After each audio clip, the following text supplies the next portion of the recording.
sông em đem dù đi xe lô có lệ làm hè đi buôn để kinh ngạc cần sợ xe mẹ ôi ba em mi luôn cùng ngày rồi sao muốn xí lỗi nam đau xuân lên nó bình tân sớm mai chân thở dậy nòng kêu coi gió mù xí chân tí đôi xin thôi sao chiều xí lỗi cần ra hỏi lệ cần nôn cùng na thế xin vào bà rê anh cho bắt nhiều điều rô vui u xí lỗi chung gì nu ni cần bom trong xe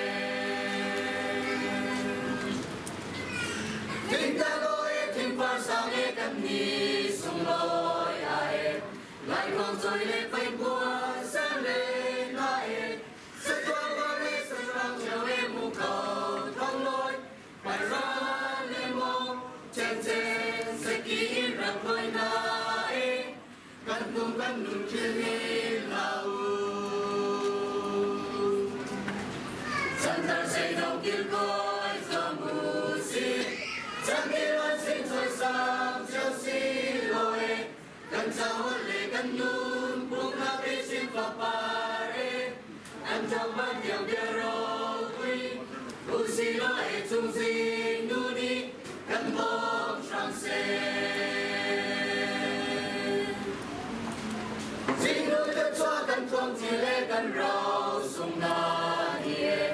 dòng hàng dòng lòng quân tâm chết lệ rung bì đi cha con xem con suy xóa lệ lúc khi mừng tay sòng lệ đi chung nhẹ lên mừng khi kéo mẹ chữ chia lệ ôi bà phép mi cần thuông đôi chân thar dây đầu kia gọi gió mù xí